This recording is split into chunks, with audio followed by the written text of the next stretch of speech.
On today's episode of the Two Pointers Podcast, we're joined by Desmond Johnson, owner of Tobacco Road Sports Radio, host of many different podcasts centered around the Carolina Panthers, the Charlotte Hornets. That's the part we're going to really dive into today, among many other things. Desmond, I asked Desmond for 30 minutes, or Des, as people know him as, and he gave us over 50 minutes. So we greatly appreciate Des's time. We jump into the story of Tobacco Road Sports Radio, Charlotte Hornets specifically, being the official home for the ability to listen to the Charlotte Hornets if you live anywhere outside of Charlotte here in Central North Carolina. So Tobacco Road Sports Radio, incredible opportunity there. Things that Desmond has built up since 2020. We dive into the story. It has roots in high school football. So if you're a high school football person, you really enjoy, I think, how this story kind of culminates into now. Des is doing all kinds of stuff with NCAA as well. We go into all of it. Really, really great time with Des. I've been on shows on Tobacco Road Sports Radio with him. Appreciate his hospitality being over there. We returned the favor. We wanted an extended sit down. We also advertised the new Desmond Johnson show. It's a 3-time-a-week show that'll be centered around college football, NFL, and high school football as well. So different things that he's got going on. That's the main thing coming up for him. And with his Tobacco Road Sports Radio show and many different things he's doing. So we greatly appreciate Desmond. Before we get into that, don't forget the Two Pointers sponsored by SeatGeek. SeatGeek is the presenting sponsor, $20 off your first purchase. SeatGeek was able to hook me up with some tickets for me and my in-laws coming up here in November to watch Ohio State and Purdue without having to sit up in the ceiling. We were able to get great tickets, great value. We got a 10.0 score when we purchased those. So green, yellow, red. You'll be able to see your seat on the app. You'll be able to tell just how good of a deal you're really getting. SeatGeek is one of the best ticketing partners out there. We greatly appreciate their support. We're a SeatGeek household here. We hope you are as well. Code 2Pointers, TWOPOINTERS. Gets you $20 off that first purchase. It's the link in the top of the description. Well, technically, it's the link right below Dez's link. So drop him a follow, drop him a sub. Tobacco Road Sports Radio, Desmond Johnson. All his ads will be on the screen here in just a second. Whenever you are on YouTube, if you're on a podcast platform, don't forget to drop a 5-star rating and a review. It's greatly appreciated. And enjoy the interview with Desmond. Fight.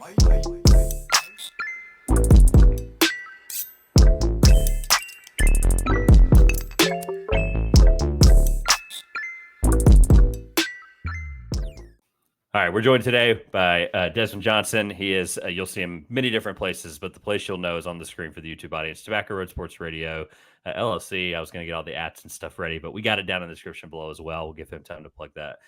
But today we're going to talk to Desmond. You've probably seen me interact with him in the past on Tobacco Road Sports Radio. That was where we first interacted across paths, and he's got a really unique story with podcasting, radio, the sports media business as a whole. That's what I really want to dive into today.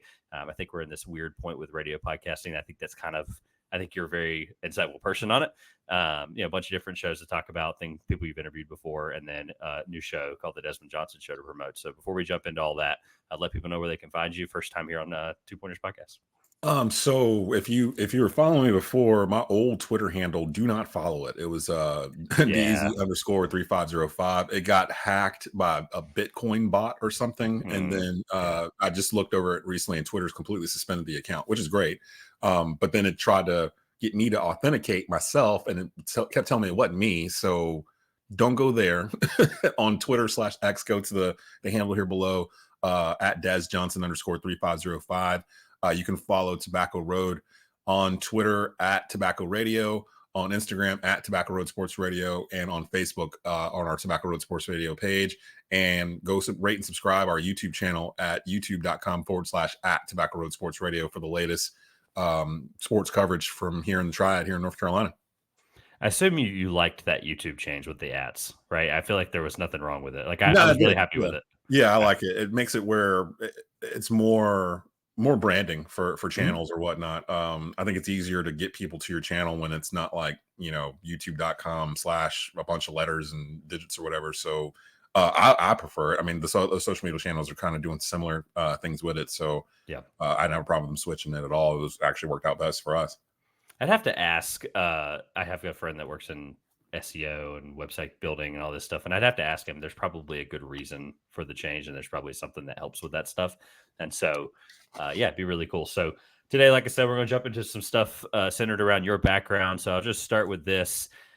I know that you've been in this business a long time. I looked at your LinkedIn and was like, wow, okay, this is really cool. I want to kind of get your perspective on some stuff. So kind of tell us the Desmond Johnson story that ended up Tobacco Road Sports Radio started in 2020, if I got all the dates right.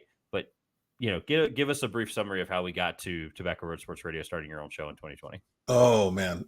So I was a media studies major at UNC Greensboro, graduated in 2004.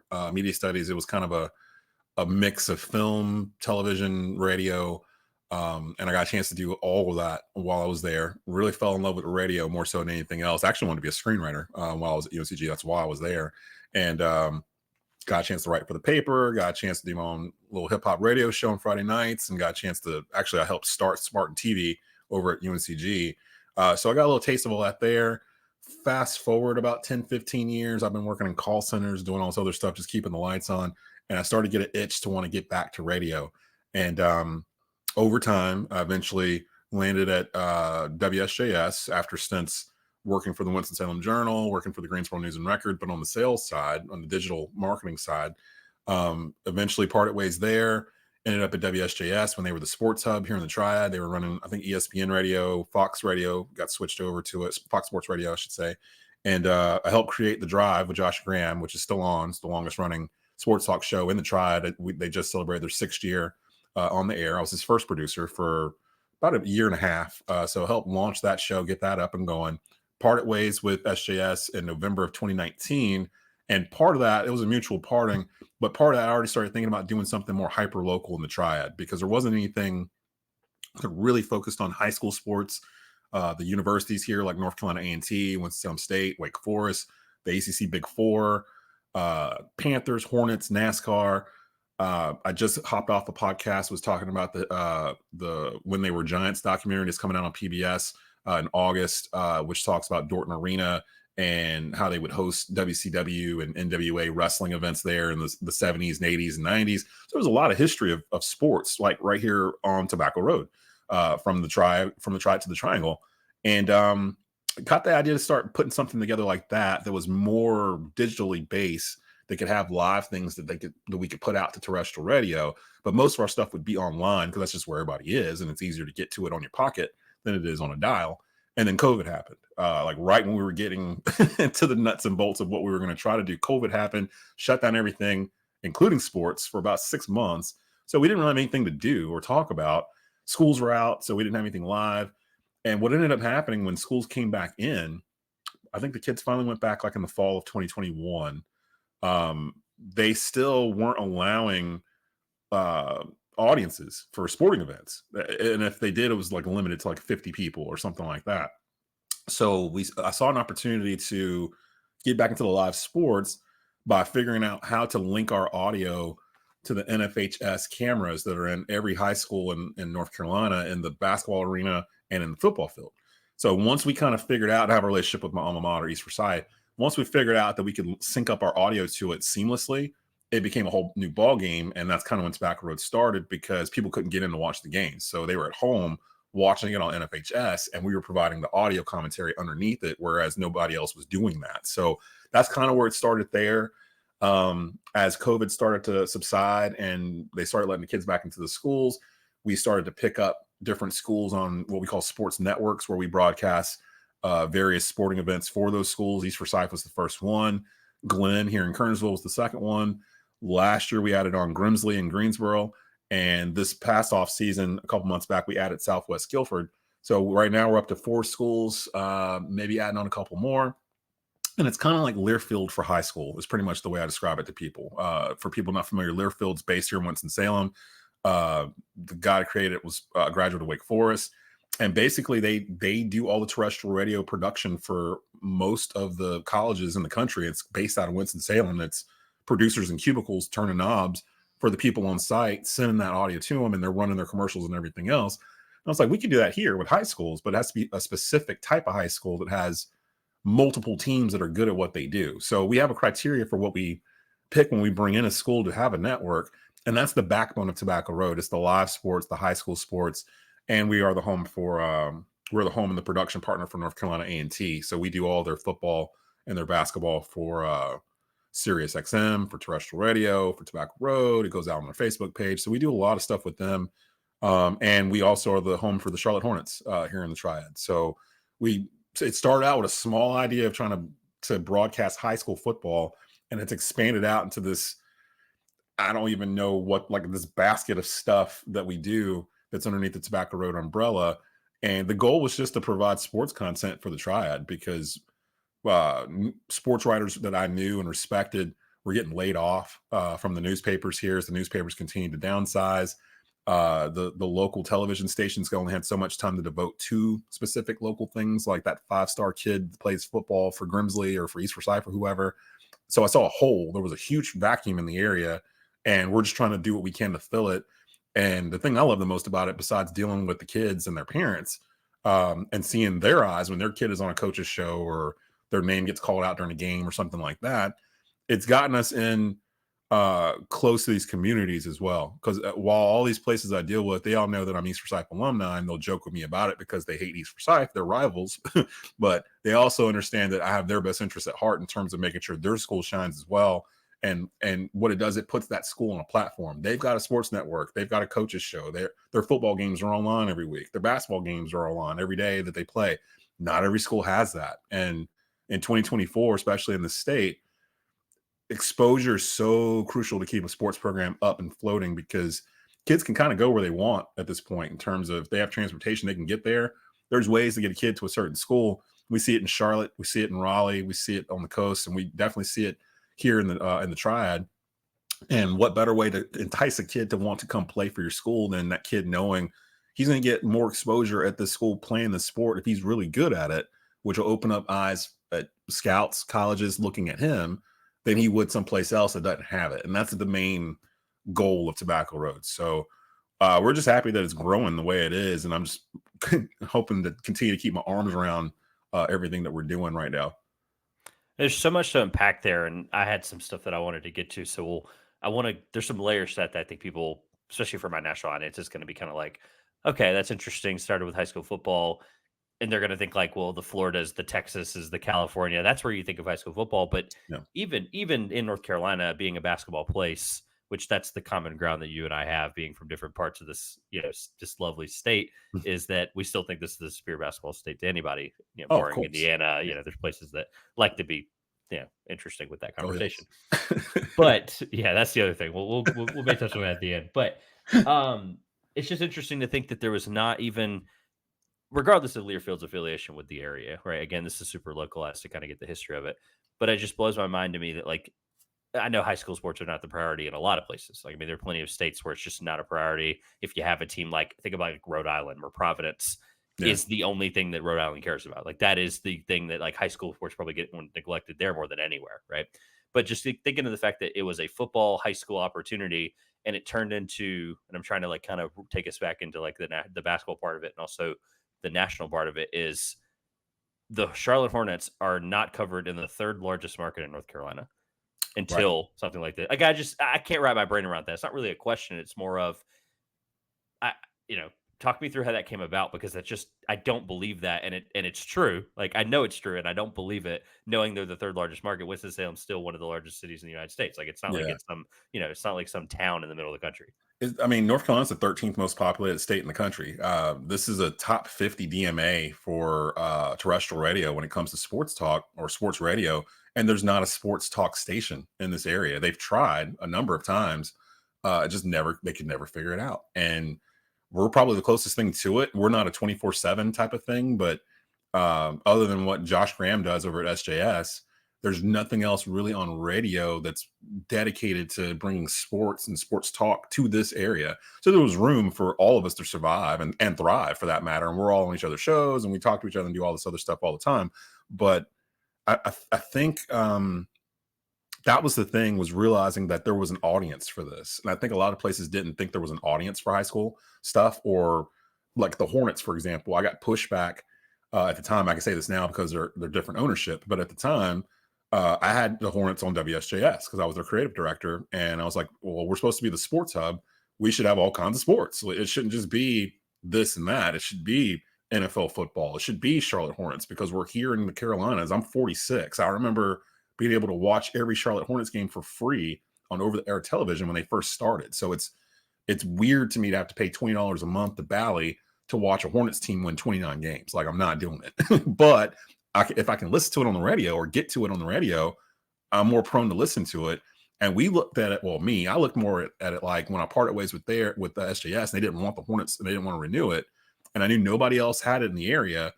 I'm thinking, okay, the Hornets might not be good right now, but they are still a professional NBA franchise, and they're very young. We just saw what happened to Oklahoma City last year. They went from like bottom of the barrel lottery picking to the number 1 seed in the West, and most of their teams under the age of 27. And with Hornets, it was like if they could stay healthy for a full season, I think they're a 45, 48 win team. Like they should, and they should be exciting. They're very young. There's 3 or 4 top 5 draft picks on this team right now from the Hornets having to pick early in the draft.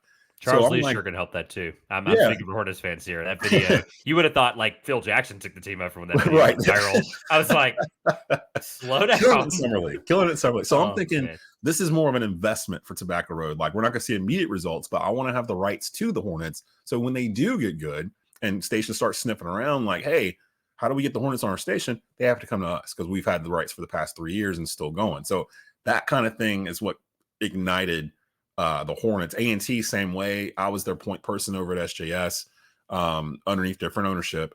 And they didn't feel like they were being treated the same as other schools that were being run on that glut of stations that they had at the time. So when I left, my first call was to East Forsyth to see if we continue to do sports over there. My second call was to A&T to set up talks with them. And what they needed was a Learfield. They needed a Learfield for them that can handle their production, their imaging, the way they wanted to be represented, that had their best interest in heart, not someone that was at a different spot producing their stuff, but someone who was actually ingrained in the Aggie program and the Aggie Sports Network. And I'd already been kind of doing it for 2 years for SJS. Went to them and asked, hey, I'm starting this new thing. Let us kind of be your Learfield. We'll pipe it out to wherever you want it to go. So you still negotiate with your radio stations or Sirius XM or whoever, and we'll basically be your production team. So I actually produce those A&T games from here in my home studio, and then they get sent out to Sirius XM. They're on terrestrial radio here in the area, and they're on Tobacco Road's online stream. And this year we're doing something where the football games will actually be streamed to the North Carolina A&T Athletics Facebook page, where they reach over 300,000 people on their page, which is probably the biggest audience out of everything I just said. So we're doing all that for them. When we brought them on, it legitimized Tobacco Road. It wasn't just like this is a guy, sitting in his house doing podcasts, or this is somebody, we don't even know who this is or whatever. People in the area already knew who I was from being on SJS and other things I'd done in the past. But when we landed A&T and became their production partner in 2021, that kind of legitimized what we were doing. And that caused other schools to kind of look at us differently. The Hornets came on pretty much right after that. And that allowed me to broker some deals with different radio stations in the area, because I'm not tied to one particular terrestrial entity. We do stuff with all kinds of places, including WSJS, who now underneath different ownership. Whereas I probably would not have done that if the ownership was the same from when I left. It's crazy now to think that, 5 years ago, I was an employee of that station. And, 5 years later, I'm a partner of that station. So it's a different vibe completely, and one that I'm very proud of that we've been able to do. And I'm really curious to see what happens next with everything. But yeah, just being able to compile those different things over time and be able to keep them has allowed me to be able to do stuff like this and basically work doing something I love doing. I'm able to pay Duke Power with money that I made doing something I love, as opposed to what I was doing in the past, which was just working someplace to pay Duke Power. And that's a different type of vibe altogether. Yeah, so I think that's a great segue into us talking about the radio inflection point, as well as the opportunity with podcasting and just where things are going, because obviously we're talking on a podcast right now. Really quick nugget on the A&T thing. For those that don't know, for my CAA audience, because this is my second year covering House of College, the CAA for House of College Hoops. Oh, cool. And I learned very quickly, no matter how bad that basketball team is, they are devoted. Every single tweet I ever put out about a player of the week, player of nothing, it was like the most liked thing I'd put out all week. Oh, And Aggie A&T, Pride, baby. Yeah, it's I'm crazy. adopted at this point with the alumni and the fan base or whatnot because they hear me on the halftime shows and the previews and stuff like that. So I did not attend North Carolina A&T, but I am over there every week, especially during football season. We do their Coach Brown does a press conference every Monday. We're the ones that are live streaming that to their YouTube and their Facebook live every Monday. And then we sit down and we actually tape the coaches show for the week with Donald Ware, who's the voice of the Aggies. Coach Brown, he'll bring in a couple players. We'll sit there. They have alumni to come in and kind of watch the show and they eat and everything else. It's a really cool environment. It's in the student center at A&T. And it's been great, man. It's been so cool to be able to link up with them. They're the largest historically Black university on the planet, and I they're was very literally proud about of to read that. that right off the screen. I had it pulled up because that was like the thing is you mentioned the legitimacy of it. Like like high school sports is one thing, but to take it to a level where you have the largest HBCU in the country supporting the sports program that you would think when you hear that, like, okay, well, they probably have their own thing. They probably run it really well. Like, no, the NC States of the world, the North Carolinas of the world, they have their own thing because of the funding. The fact that a school of this size can still not have a void there, or still have a void for a basketball program, for a football program, for an opportunity to put it out there, regardless of the Facebook audience. I mean, like I said, capitalizing on that opportunity is incredible. And it was just really a matter of man, all this stuff's about relationships. You know what I mean? Like just who you meet and who you come across in this journey. All of it's relationships, and it was just being able to forge relationships with people over at A&T that were in positions to actually do something about all of this stuff. And I'd already been working with them for a couple of years. So they already knew what I was about. They already knew that, I'm super anal when it comes to audio quality and things of that sort. So they knew that I wouldn't put my company's name on something unless I felt like it was quality. It was good. It was fine. It's something that you can listen to or you want to come back for more of it. And after our first season, I think they came away being very happy with uh, us being their production partner and what we were doing to alleviate that on their end. Because before that, they were having to depend on the terrestrial radio station to produce their content. So you're at the liberty at the hands of someone sitting on a board somewhere that's probably never met you, probably knows nothing about North Carolina A&T, and they're trying to image North Carolina A&T. Whereas man, as a kid, my aunt lived on like literally through the woods from campus at A&T. So as a kid, I have fond memories of being 6, 7 years old in the summer, being babysat by my aunt and being able to hear the drum line through the trees, like as they're marching back to their band room or whatever. The drum line would actually, you could hear them kind of marching in. They would stop at the door and just like jam for like 20 minutes, like on the drums or whatever, like every night, like right around dusk. So you hear it and it's just ingrained. Jiho, the greatest homecoming on earth, it's right there. It's like right there. So as a kid, I didn't go there, but I'm very aware of the traditions and the heritage of North Carolina A&T. So for me, it was like an honor to be able to come on and be able to help them elevate, because they've gone through 3 conferences in the past like 4 years. Like they started in the MEAC, they moved to the Big South. When we first came on, our first year with them was their first year in the Big South. Yep. And then the very next year they moved to the CAA. So they've bounced up like 2 levels in the past 3 or 4 years while COVID was going on. So they've had some bumps with some of their programs, football, basketball, having to hire new coaches and, with the transfer portal and stuff like that, having to re-gauge everything. But they've also had some success. Their bowling team is like top ranked, like, like in the country or something half the year. It feels like one of their baseball kids just got drafted in MLB draft. So there's a lot to look forward to with North Carolina athletics. And we're just happy to be a part of it and a partner. So, first of all, before I jump into the audio radio podcast kind of bubble here, the audio point you made about like always wanting audio to sound the best, which obviously in this business is probably a smart decision.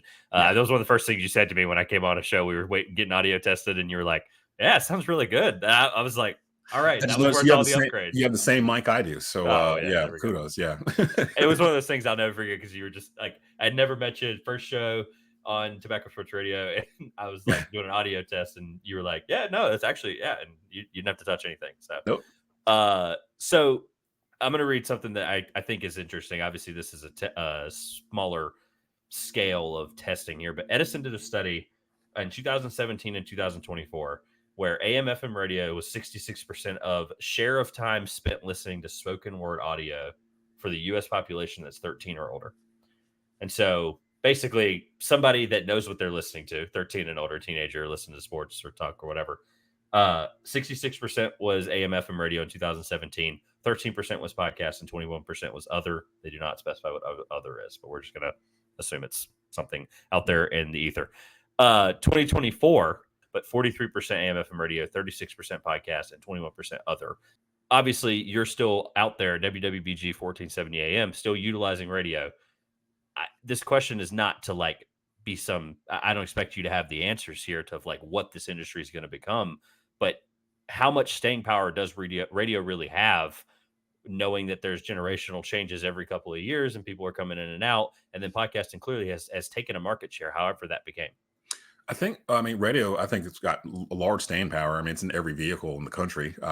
Most people still listen to terrestrial radio.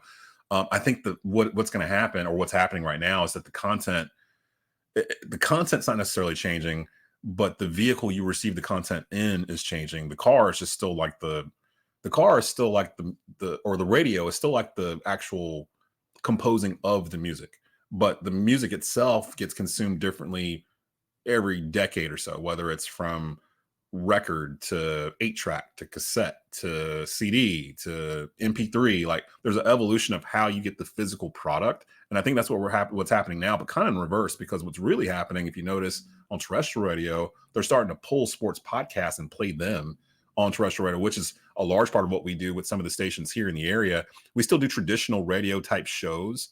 My show that'll be debuting second week of August, it's kind of done in that vein, but we also kind of do it where there's no commercial break, and it's just a hard 30 of us getting through the segments and boom, boom, boom, getting you in and out. And it's designed to do that during your lunch hour, so you can prop the phone up while you're taking your break or whatever, eat your sandwich, get that 30-minute hit of sports, and then go back to work. Or if you didn't see it during lunch, when you get off at 5, it's already sitting there for you for the day. So that was kind of the idea for my new show. But we run other things, podcasts and stuff that we run that are actually produced locally here in the Tri, the majority of them, and still touch on the stuff that you want to hear about. So I think I don't think terrestrial radio in terms of sports is going to go anywhere anytime soon. I think just like what you hear on it will change a little bit. And we're starting to see people.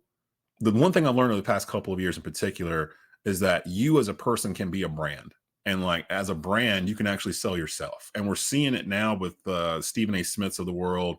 Pat McAfee is the perfect example of this, where they realized that they were the brand. Like, they don't necessarily need to be on ESPN, but they like the ESPN money, and it does still expand your audience, because there are still people out there that only watch the television. They don't go to Spotify, or they don't go to iTunes to get these episodes. They get it from ESPN. Or same thing with stuff that we're doing here. They may not see my show on our YouTube channel, but they may hear it on WWBG going home from work on a Friday afternoon, which may lead them to the channel. And that's what we use it for now. It's more of a lead producer, except for live sports. And this goes for TV as well. Live sports are still going to be one of the most viable things there is in terms of television and radio in particular, because it's something you can't pause it. You can't stop and come back and watch it when you want to watch it, because that's where we're all at now.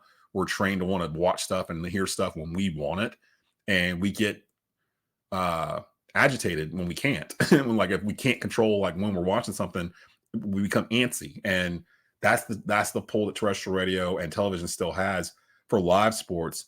Like, look at Sundays in this country. Like, we're all sitting in our houses watching NFL football, because you can't tape it really. If you tape it, try to watch it later, it's already been ruined. You already know what happened. You have to watch it when it's on. And that's kind of the same thing with high school football in this area.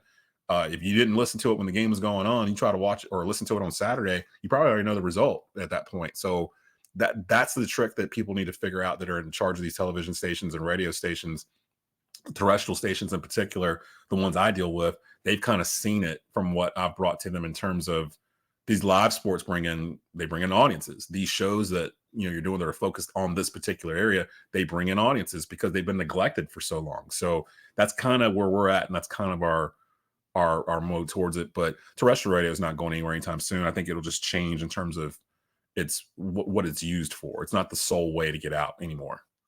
It just seems like the people that are coming up in this industry see it as this coffin, and I just like that's the part where I like when I started thinking about what to talk about with you a couple weeks ago. I was like, I still use it, I still see it, I still understand it. I'm in this business. I want to be in this business long term professionally, and you have to utilize every resource and every tool possible.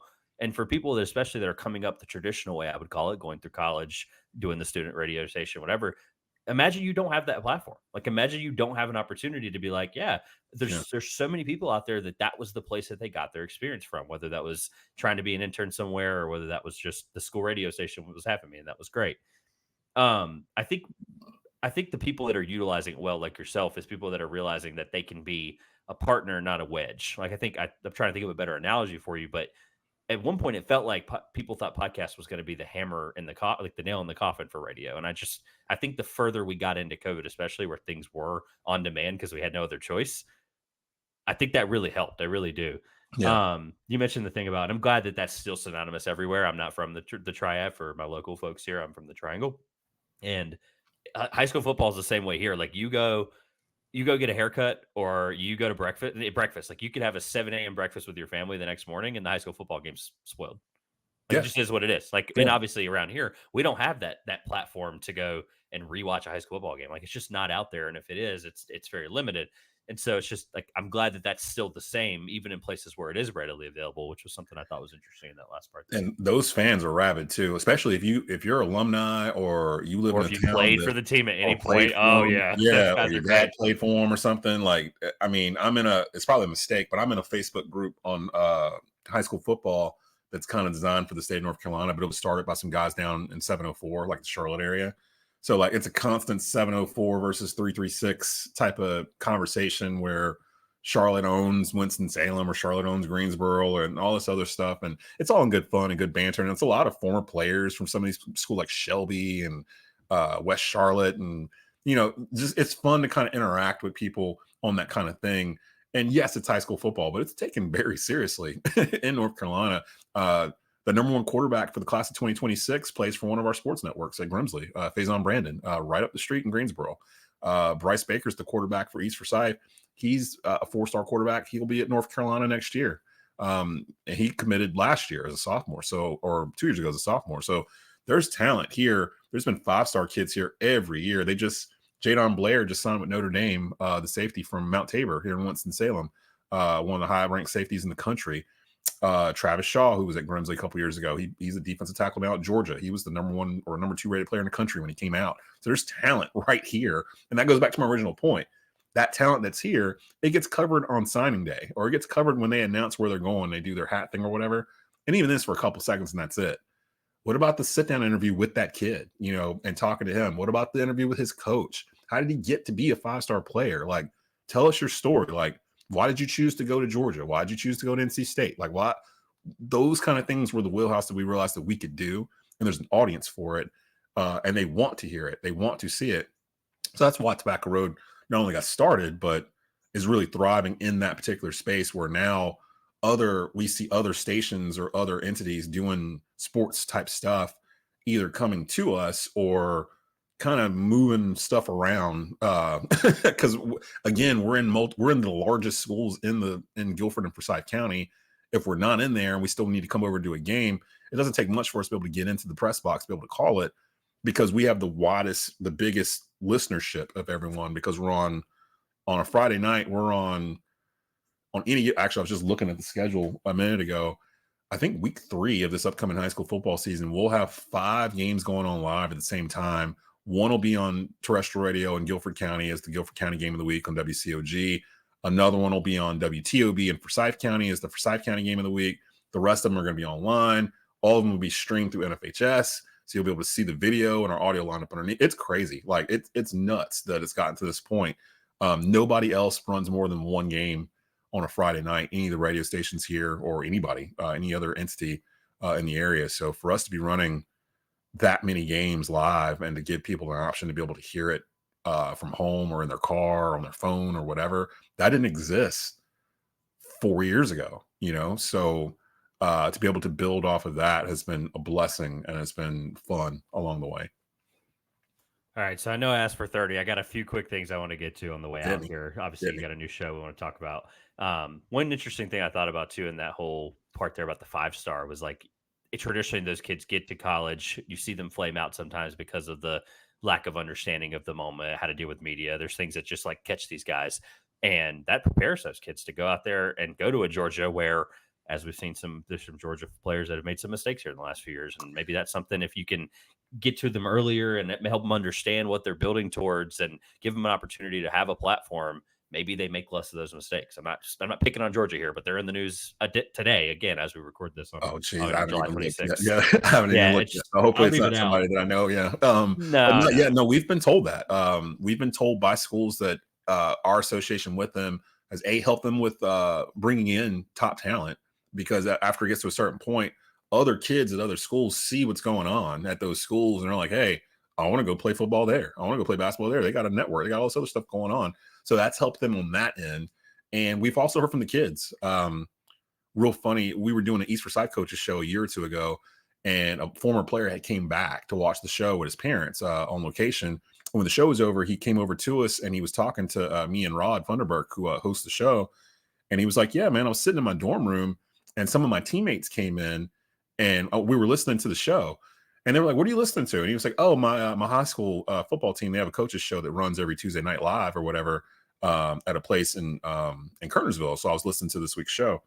And they all looked at him like weird, like, what are you talking about? Your school has a football show? Like, what are you talking about? And he's like, yeah, like it was no big deal to him. And they couldn't wrap their minds around the fact that his high school football team had a weekly coaches show and that they were on the radio every week. And they were just like, that's so cool. Like, I'd never even heard of that before.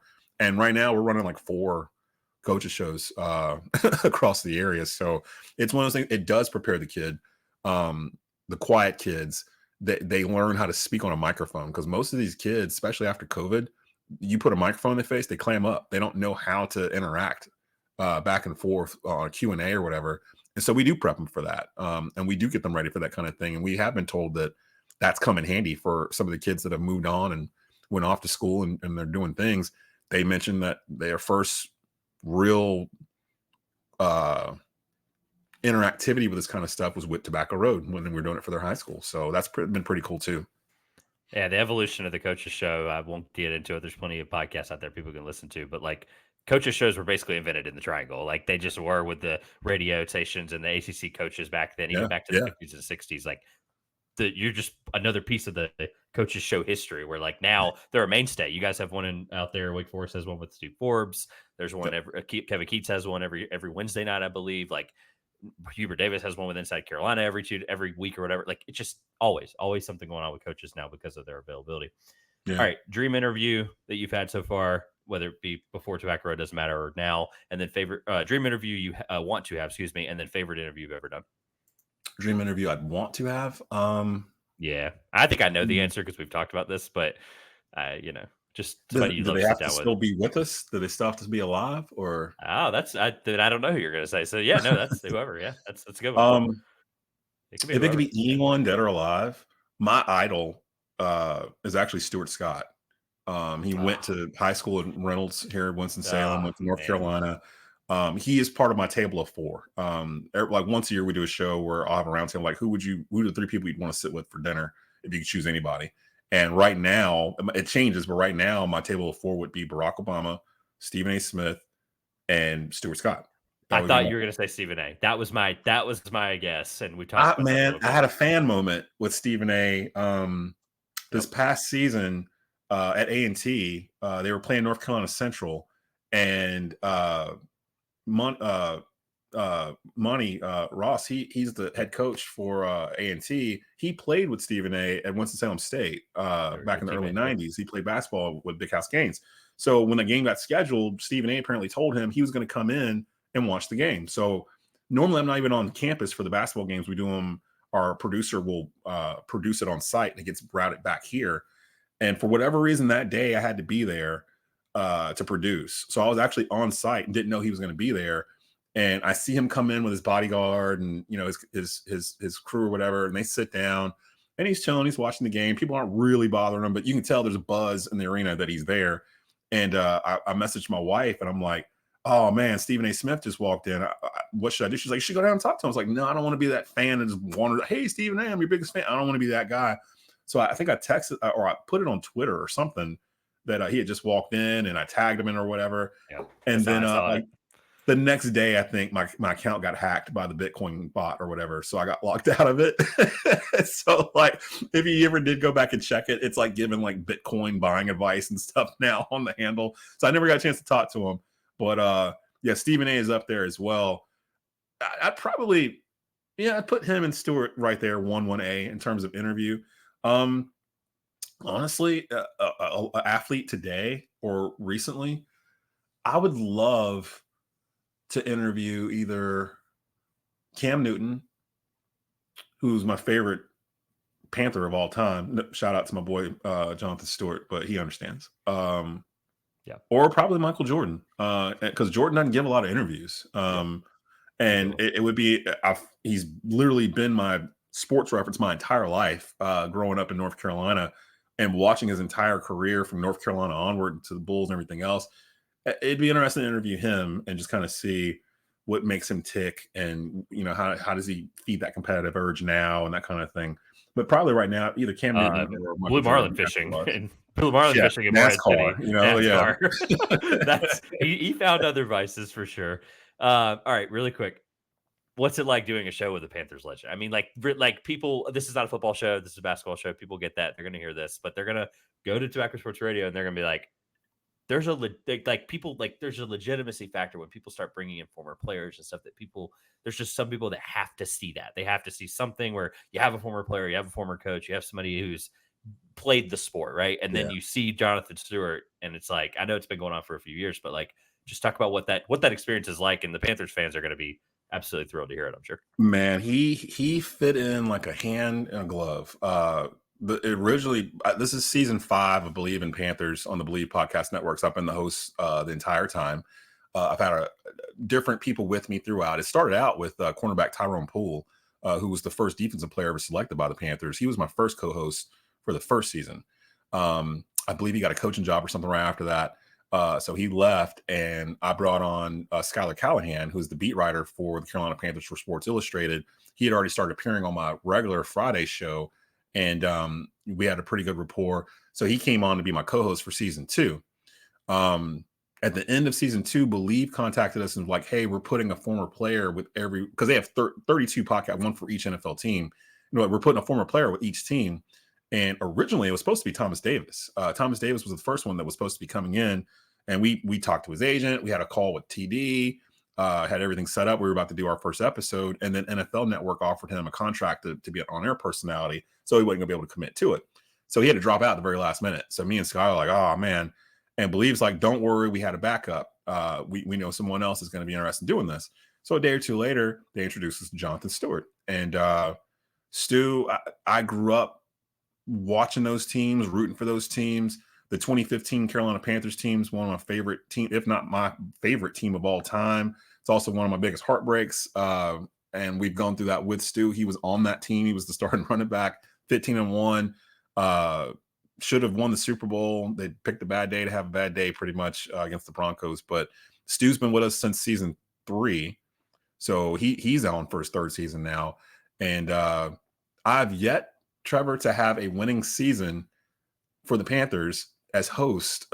Believe in Carolina Panthers. I'm starting to wonder if I'm jinxing the whole thing, because really since I came in the first year of Matt Rule. That was season 1. It's tough sledding. Yeah, so I started with Matt Rule, got to Frank Reich, now we're at Dave Canales, and I have to say we had more optimism than we normally would for the Panthers, but because of what happened last year, we're very skeptical to get super optimistic, because we did that last year and got burned for it. So the three of us are kind of like, we're like, yeah, we like what they're doing. It makes sense, which is actually a good thing to see them doing things that make sense, because that's abnormal for the Panthers. Normally they're doing something else. But everything they've done, all the moves they've made, they make sense. So we're curious to see what happens this season. The season premiere just came out Monday of this week, or this past week. So you can definitely find that and a bunch of other stuff on the YouTube channel for Tobacco Road. So Stu, man, he's just like, he's fun, man. He's fun. Loves to joke, loves his Oregon Ducks, loves the Panthers. He's in the house with them. The Panthers started bringing back vets and former players, which is good because they were going away from that from a little bit to help rebuild the culture. And Stu's a huge part of that. So we're just happy to have him on. I can call him a friend. I'm hoping I'll be able to link up with him in the next week or two because I'm planning on going to Charlotte for a day for training camp. And we're trying to plan the three of us to get together and get some wings or something, maybe at TD's bar. So we'll see. Follow the socials and we'll see what happens with that. We might do an episode down there. So everything's a live pod. Yeah, we might do it. We're hoping to do it at TD's bar. So we'll see. We'll see what happens. But I hear they've got some of the best wings in Charlotte. So, and I'm a wing aficionado. So we'll see what's popping when we get down there. If you want to have a business enterprise after you're done doing this one day, Raleigh needs a wing spot bad. Raleigh needs one real. Say less. We need one real bad. People are gonna yell at me. They're gonna comment wings over Raleigh. I don't want to hear it. Like we need one bad. We need one real bad. And anytime I can drive to get them, I'm gonna do it. So hey, people will do that. I drive to Lexington once a month to get a Godfather's pizza, so I understand totally.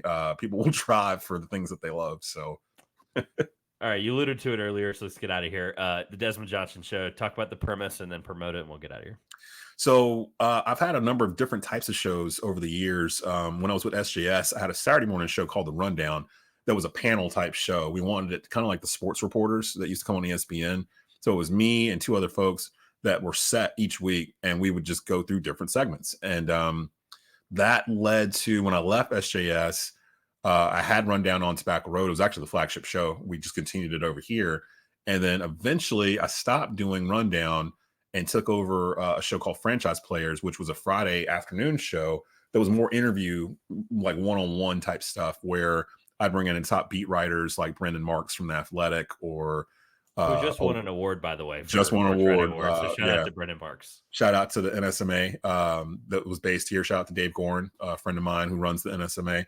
Brendan Marks is on Talking Carolina and Duke. Connor O'Neill talks Duke and Wake Forest.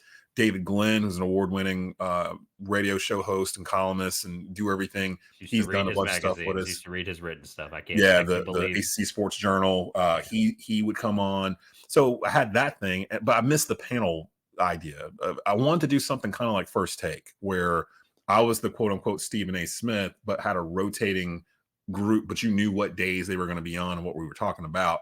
So usually right around the end of May, when all the high school stuff is over, my schedule shrinks considerably in June and July, where it's literally I don't have anything that I'm really doing because I don't talk tennis, I don't talk baseball, I don't talk NASCAR.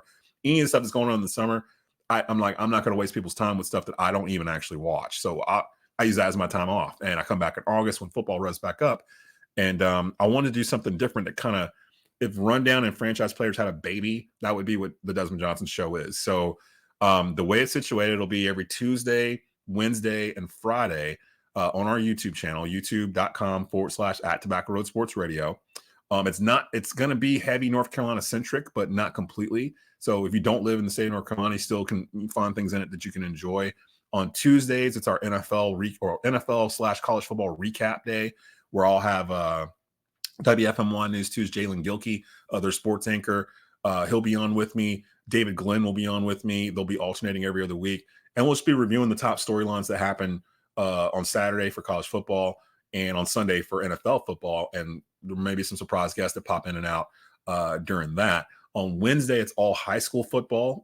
All that stuff I just said for high school football that we're touching with, we might as well be the place where you come back and get recaps and the exclusive stuff for that. Mark Pruitt from the Winston-Salem Journal and the Greensboro News and Record, who's their prep reporter that covers over 40 schools in the Triad. He'll be on with me each Wednesday. We'll go through the games that happen on Friday, and Mark will pick his top 3 big games coming up on Friday upcoming. And we'll also have interviews with area coaches and players that may not necessarily have a network with us, so we can get spotlights on them as well. And then Friday is NFL Friday. Former safety George Teague will join me. Former Cowboys safety, I believe he played for the Packers as well. He'll be joining me to guest host that. Ryan Smith, who runs a couple of podcasts for us on Tobacco Road, will be on that panel as well. And we'll just be basically previewing the weekend, previewing college football, the ACC Big Four. We'll be previewing NFL games, Panthers in particular. The biggest storylines going into the week for those. And that's more of a national type thing. And it'll probably be more supersized because these episodes are supposed to be about 30 minutes long. Friday will probably be more pushing 45 minutes to an hour. They'll all be live. And you'll be able to catch them all on the YouTube channel. You'll hear the audio on Tobacco Road's website. The Friday show will probably be on terrestrial radio as well, here in the Triad on multiple stations. So just follow our social media to catch that, to see where you can get to it. But we'll have it on a variety of platforms. And it's just another way for us to get stuff out to the public, content-wise. It's sports that's just a little different than turning on the radio dial and listening to the traditional, 3-segment hour with breaks in between and that kind of stuff. So we try to do a little bit differently. And so far, so good. It's been working. But that'll debut probably the second week in August. So, first of all, people can check all of that out. Links will be below just directly to the show. Once it's out, I'll change the link over. But really quick, is that Wednesday high school football thing? Because it's coming from a guy who grew up in an area where, again, didn't have that really. Football Friday, for my local folks here, they understand what I'm talking about. This was like a national phenomenon at one point because of just there was no other place doing high school football, even back in the 80s, where WRL was doing this Friday night show. And like, if my small little high school in my small little county here in Central North Carolina got on there, it was like, it was like Hollywood came through. It was crazy. Yeah. So is it just Triad high school football game specifically, or is it something that maybe you could branch out eventually? Eventually, because these schools do branch out and play outside the Triad. Week 3 in particular, I keep mentioning week 3 on the schedule because that's the kind of the week where we kind of see where these teams are, because they'll be playing outside of the area. So like East Forsyth is going to Asheville to play AC Reynolds. Glenn is hosting Julius Chambers in Kernersville. Chambers is a top 4A school, has been for the past 5 or 6 years. Grimsley is playing Rollsville in Rollsville. And we'll have that that's game. Right by me. Yeah, that's crazy. They're going to be one of the top teams in the state opening the season. Grimsley's been a top team in the state for the past couple of years. I remember when they opened. I remember when Roseville opened. The year they opened, they went like 0-10, and we played them. Like we were the worst team in our conference, and we beat them. And I was like, wow, it's crazy. We went. East played Rollsville 2-3 years ago. They won like 49-0. They were up 49-0 at the half, but it looked like they built the football field before they built the school. Like they built that area and then they built the school. 1,000% they did. I remember when it was built. Yes, they did. Yeah, it's like the school's just like there. It's like this 4-story white building that's behind the football field or whatever. And they had us on the track. We weren't even in the press box. So it was really hard to call that game because we're at field level trying to call this. You can't see yard markers or anything. And luckily, East Forsyth just kind of helped put everybody out of their misery. But boom, boom, boom, boom. They just scored like their first 6 times they touched the ball. So it's 49-0 at halftime. And Rollsville doesn't go into a locker room. They go over into the end zone 10 feet away from where we are. And we're just on the radio blasting them because we're already mad that we're on the track to begin with. And we're already on running clock when we come back because it's 49-0. And we're just going on and on and on about it because it was the East Forsyth broadcast. And I know these kids can hear us. They're literally 10, 15 feet away from where our table is, sitting in the end zone. And they got to go back out and play another half. And literally stuff like that. That's kind of the fun of doing high school football because I do all the voice, the play-by-play stuff for East Forsyth. I'm the voice of the Eagles, so I do their football and their basketball call and baseball. But getting around those kids and being around that, West Forsyth hosts Weddington, the 4A state champ, defending state champ. Thomas Davis's kid plays linebacker for Weddington. They'll be in Clemens week 3. So it's just a bunch of huge games that'll be happening. I think Southwest Guilford plays Page, I think, that week, and we'll have that. So it's just a bunch of it happening right there at the same time. So it's just incredible to be a part of. If Stephen A has taught me anything in the last 10, 15 years watching him, is that, he can do it on his own. The podcast is doing incredible, but there's always something whenever there's a Max Kellerman or a Kendrick Perkins, love him or hate him around. So find your Max Kellerman or your Kendrick Perkins to get the Desmond Johnson show going. I'm excited. Whether you find that person or not, a lot of great guests are coming. Everybody can check all that out at Desmond Johnson Des Johnson _3505. And we definitely, once we shift out of college football into college basketball, we definitely want to have you on as a guest because what will happen, those Fridays will shift from being football Fridays to basketball Fridays, where we'll be previewing what's going on that weekend in the ACC, nationally, players to watch, that kind of thing. And definitely we'll reach out to you. We'll reach out to the Burton boys, everyone that I've met over the past year or two that I know is deep in college basketball. I designed this so that I could bring you in as panelists for it on specific days and kind of know what's up. So we're excited for it. It should be a lot of fun. It should put a lot of exposure on a lot of people. So think of it as a first take for North Carolina. It's pretty much kind of what we're putting together here. Yeah. I love it. And I work half days Friday. So that's why we're sitting here doing this on a Friday afternoon. So There you I go. appreciate your time today. Just like you mentioned, the Friday shows for you guys are going to be going 45 minutes. So did we. I know we went over the time. I appreciate your time today. Thank you. But yeah, Tobacco Road Sports Radio LLC, all that stuff will be linked below for Des. Greatly appreciate it. And I look forward to talking sports and basketball specifically next time you're around here. Appreciate you having me on. Again, everybody, you can follow me at DesJohnson_3505. We're just starting to get rev back up for the fall. So if you're a fan of sports in general, definitely check us out.